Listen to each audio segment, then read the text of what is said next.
Level 1 INTP. When I was a child, I thought I was an idiot. The world didn't make any sense to me, but I was told, you'll understand when you get older. Although I did explore internally, I had every question rebuffed and I figured I'd try again later. Although, for example, I remember being 5 years old, standing on a wooden stool in front of the bathroom sink, staring into the mirror, trying to look inside myself. And I came to the realization that I was a robot that looked exactly like a human, and or functionally indistinguishable from a robot who looked exactly like a human. Level 2 INTP.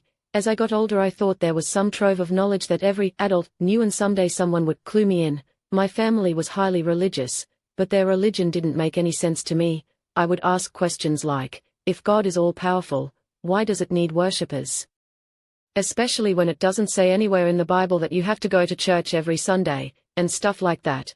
I was expected to take their responses at face value, like, we worship God out of appreciation, to show respect, but that didn't make any sense to me either, but I figured that was because I was still too young and idiotic. Level 3 INTP. Eventually I had my first epiphany. Nobody gives a schmidt about my feelings or my questions, so shut the F up and earn money and have fun. This worked amazingly for about 10 years. The world generally still didn't make any sense beyond my specific interests, but I still figured that someone would come along at some point and clue me in, or at least one of my friends would figure it all out and let me know. Level 4 INTP. After watching a movie, Waking Life, I got a little obsessed with a question presented in the film: do you think more people are motivated by greed or fear? This question kept rattling around for a few months and I started to see greed and fear everywhere. Everything seemed so simple. Then I met a friend of a friend and for the first time, they answered my questions with more questions about my questions, and I had answers and they had answers, and even though we had just met, I felt like the universe just exploded. We talked until the sun came up, and I thought I had a new best friend, but the next week when I went back to talk some more, they had no comments. It was like they'd reverted back to normie, and when I asked my friend, what the hell happened?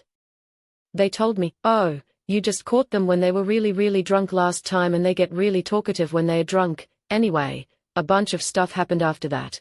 I had like 100 epiphanies, maybe 2 or 3 a day for weeks on end, culminating in the event, which was basically a rebirth.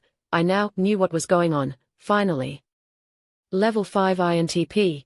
Now that I knew everything, of course, I wanted to tell everyone, and I do mean everyone, but I kept running into roadblocks. So I figured I just needed to organize my thoughts, systemize the path, build a bridge from normie town to Omvirata, or multiples bridges, like maybe 100 or 200 bridges, but of course I needed to start somewhere, so I wrote a 7-part theory of human behavior. And people liked it, but it didn't have the effect I was expecting, and my closest friends and family members told me I really needed to shut the F up because I was scaring people and they thought I was trying to become some kind of cult leader or something, which is basically the opposite of what I was trying to do, but I eventually shut the F up. Level 6 INTP. I just waited, reverted back to earn money and have fun, but every once in a while, I'd meet someone who had an idea they thought was interesting, but there was always some limit. I figured out that there were unspoken rules to conversation that most people would only mention after they had reached their limit. This is where I re-evaluated MBTI. And I identified myself as INTP, and I discovered that INTP and ENTP love to debate. And don't generally lean in any particular political or philosophical direction. So I joined debate.org, and learned a lot about formal debate, and the limits and logical contradictions of the format, so I fixed those, but only a few people were interested in fixing formal debate, but I still found a few people interested in informal debate who generally intuitively followed the 3 rules of civil debate. I thought I had finally found the others, but one by one they became blackpilled and stopped talking. Stopped exploring ideas, at least externally. We'd hit some topic and they'd eject themselves from the interaction. INTPs are big game, very introspective and very difficult to get talking, and even harder to convince of anything because they've usually mapped out their own personal framework in great detail, often with inscrutable special language, and this ejecting from the conversation thing was frustrating. But I still had a small handful of interlocutors. And adjusted my goal to find 1 logic zombie per year, and I was meeting that target. Level 7 INTP.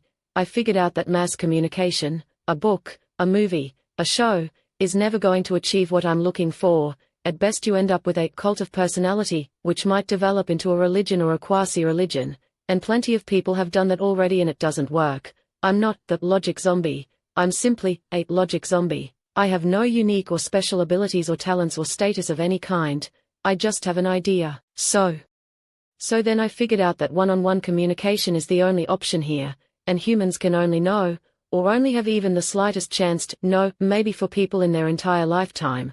So, I'd like to find four, and turn that into a four-way conversation, but first things first, I need to find one, and as a side note, I now understand why people who reach this level often eject from the conversation. People only value things they discover on their own, at their own pace. So I need to follow someone, be receptive, test them gently, and wait.